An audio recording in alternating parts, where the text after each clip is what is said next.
দিও না, তোমরা আমার এই পরনের শাড়ি কেড়ে নিও না।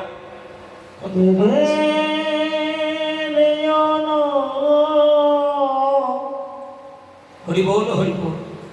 বৈদ্যব্য সাজে সাজিয়ে দিল। একদিন শ্বশুর ঘরে ঠাঁই হলো না, শাশুড়ি আর ননদি মারতে মারতে ঘর থেকে বার করে দিচ্ছে। শাশুড়ির দোকানে চরণ ধরে কাঁদছে, কেঁদে বলছে, মা, মেয়েদের তো শ্বশুর ঘরই ঘর।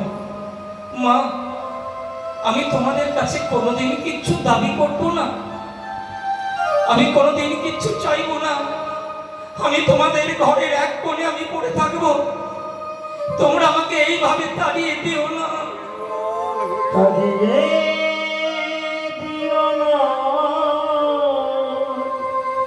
মুখের উপরে দরজা বন্ধ করে দিল। যাও, তোমার মতো কোনো টাঙিয়ে এই বাড়িতে কোনো স্থান হবে না, তুমি দূর হয়ে যাও।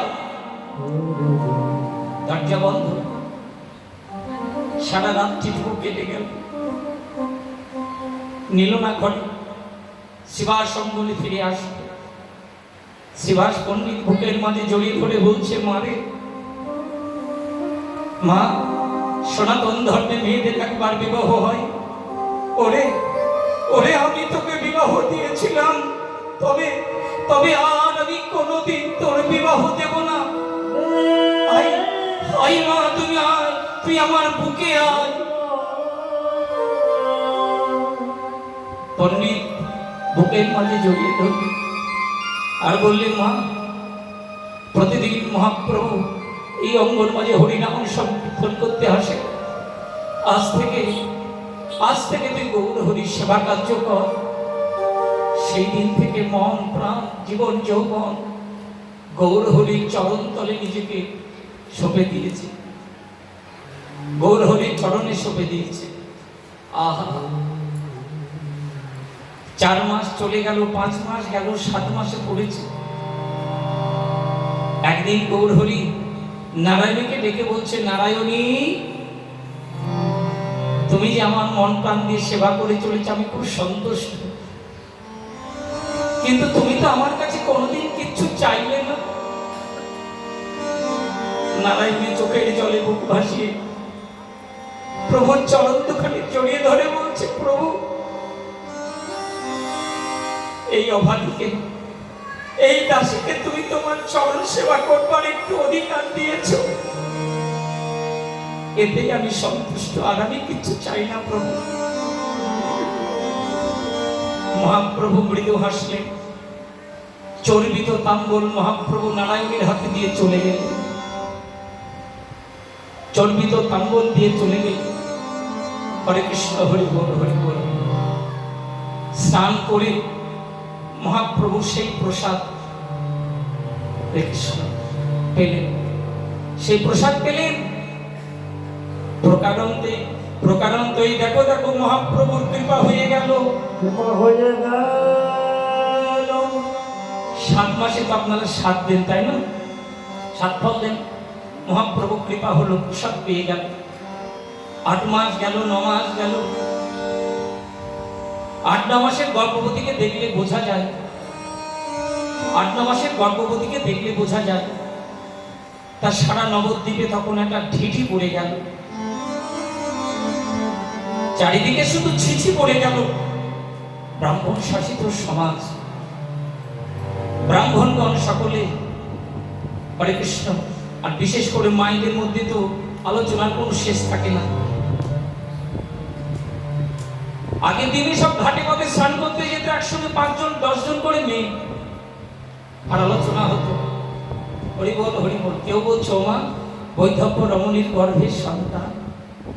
কেউ বা বলছে, ছি ছি ছি, আরে আমি হলে তো মুখ দেখাতে পারতুম না। কেউ বলছে, আমি হলে কি করতাম জানিস, ওরে ওই কলসি বেঁধে গঙ্গার জল আমি ডুবে মরতুম। নানান জনা নানান ভাবে নানান কটূক্তি করছে, যে যার মুখে আসছে সে তা বলছে। তা ব্রাহ্মণ শাসিত সমাজে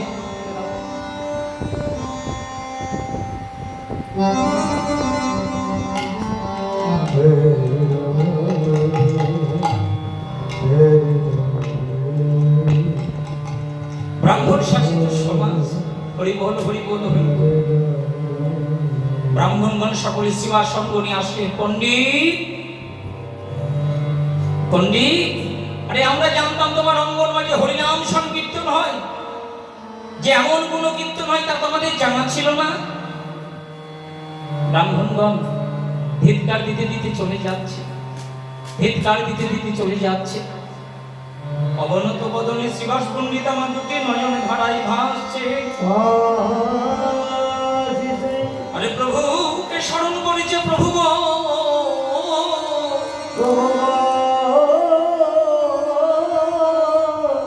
আমি আজন্ম কাল, আমি শুধু তুমি ভিন্ন জানি না, নিজেকে আমি তোমার চরণে অর্পণ করেছি।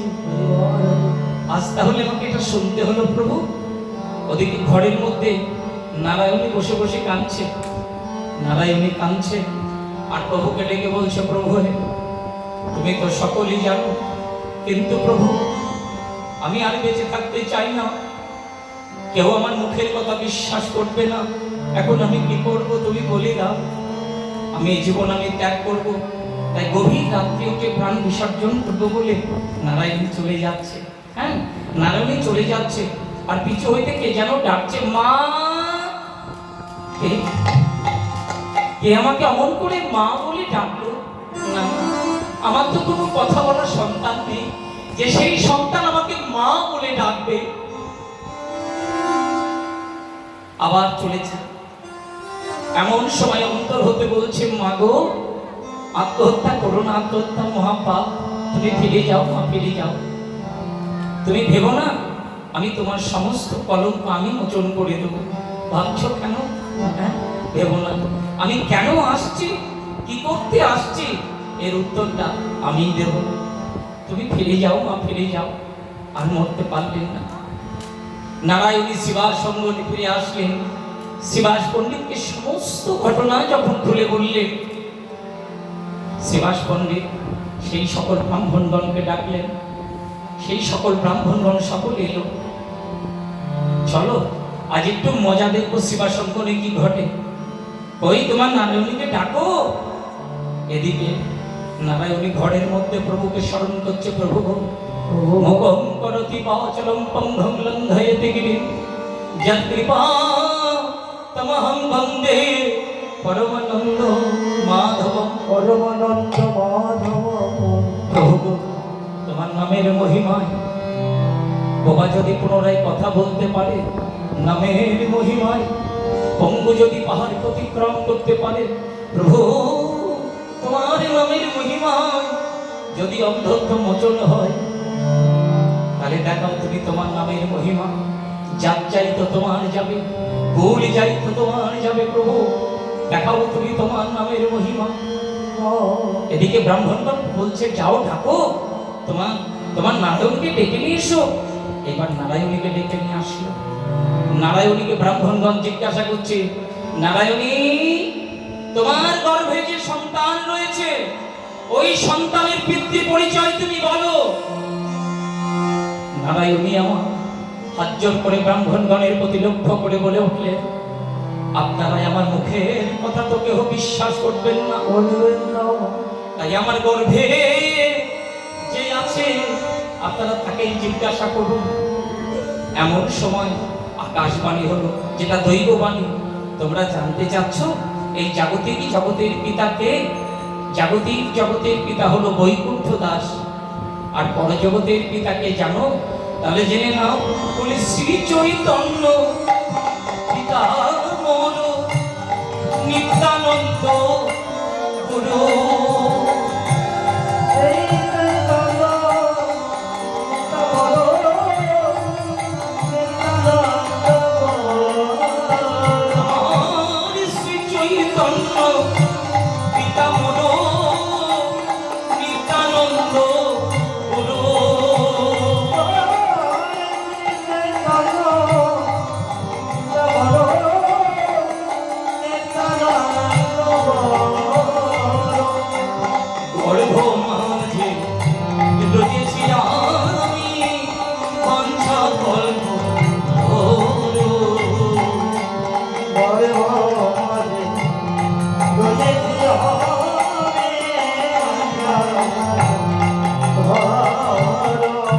আরে গর্ভ মাঝে রয়েছি আমি বাঞ্ছা কল্প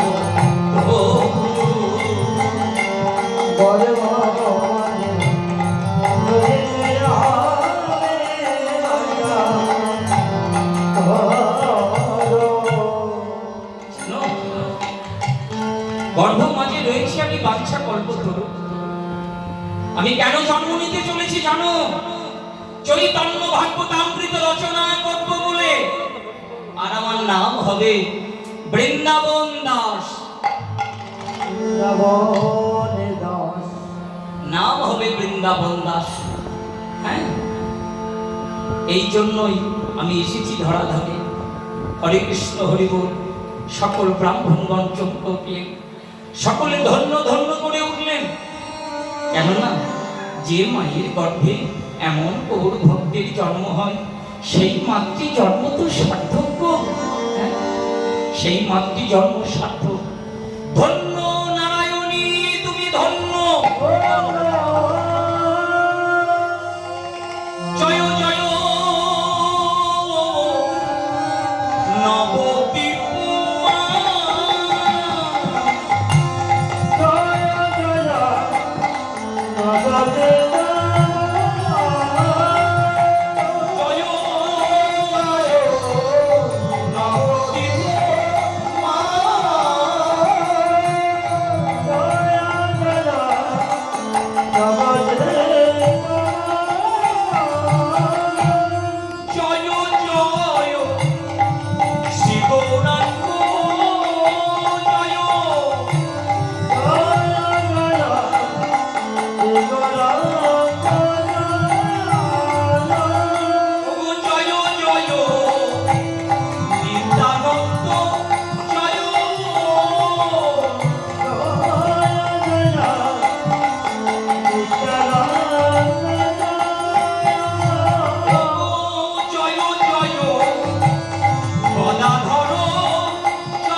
তাই এই যে অপার সম্পদ, তুলনা হয় না গৌর হরি কৃপা।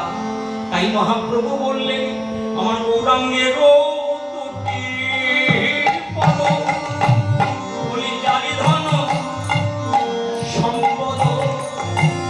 গৌরাঙ্গের দুটি পদ জানি ধন সম্পদ। পদ বলি যাবে ধন সম্পদ।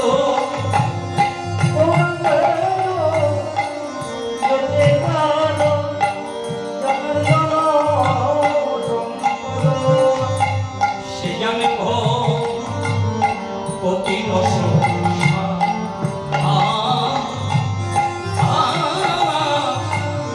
সে জানে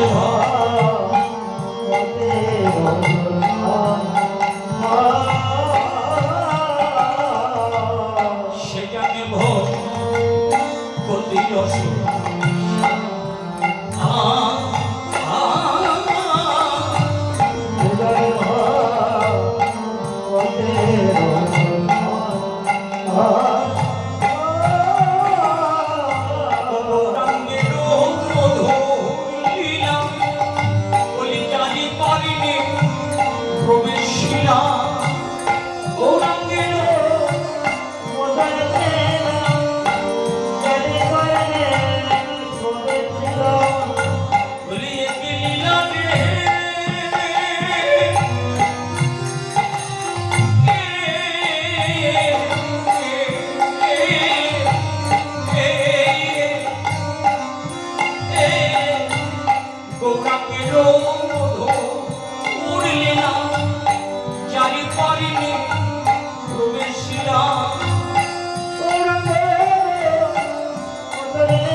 মন ভেদনা হৃদয়নে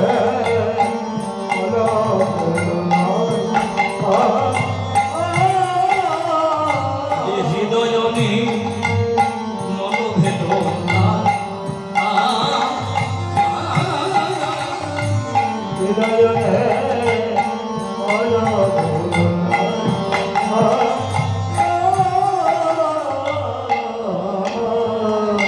মারিজন হবে ও মারিজন হবে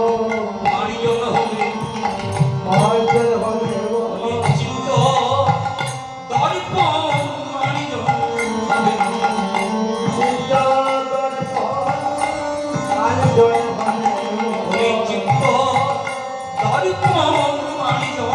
হবে এই নামে গুণে এই নামে গুণে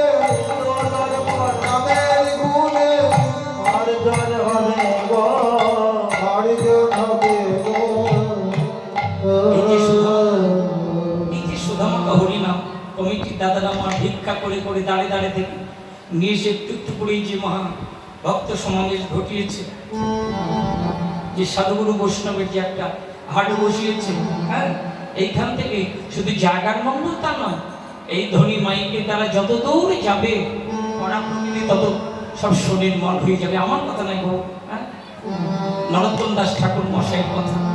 হরে কৃষ্ণ হরি বল। এ নামের কোনো তুলনা হয় না, এ নামের কোনো তুলনা হয় না।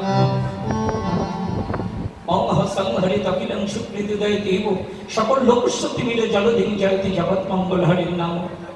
মা পূর্বাকাশে সূর্য সমুদিত হবার পূর্বে যেমন আস্তে আস্তে সকল অন্ধকার যেমন দূর হয়ে যায়, তেমনি এই নামরূপ সূর্য একটিবার কর্ণ প্রহর দিয়ে যদি হৃদয় মাঝে প্রবেশ করে, নামের করে সকল অন্ধকার নাশ হয়ে যায়।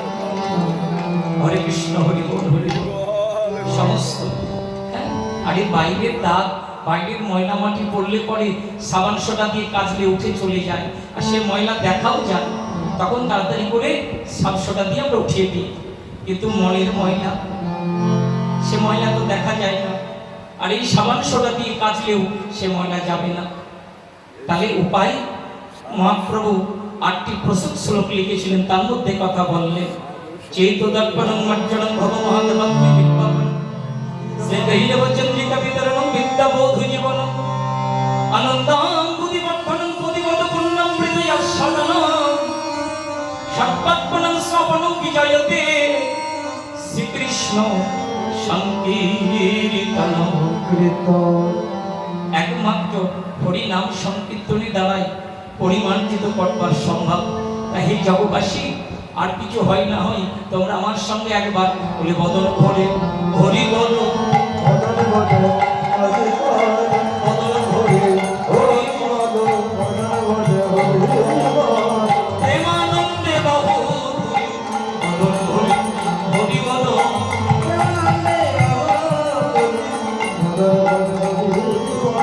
প্রেমানন্দে বাহু বদল হরি হরি বল।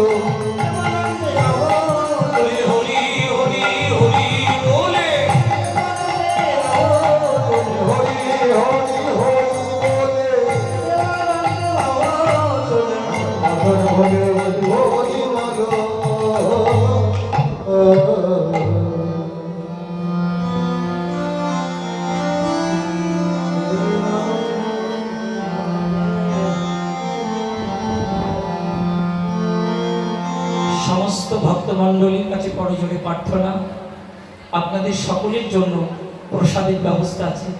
আপনারা একসঙ্গে উঠে যাবেন না, গেলে আসরটা নষ্ট হয়ে যাবে। তাই একে একে গিয়ে আপনারা সকলে প্রসাদ গ্রহণ করবেন।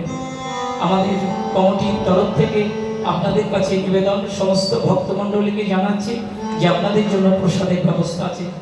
হরে কৃষ্ণ। এই বলিতে বলিতে আমাদের যে উদ্দেশ্য ছিল বৃন্দাবন দাসের জন্ম বৃত্তান্ত জানা, সেই বৃন্দাবন দাসের জন্ম বৃত্তান্ত আমরা জেনে নিলাম।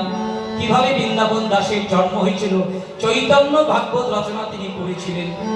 হরি বল, নিত্যানন্দ বল, গৌর হরি বল, শ্রী অদ্বৈত বল, গৌর জগন্নাথ জগন্নাথ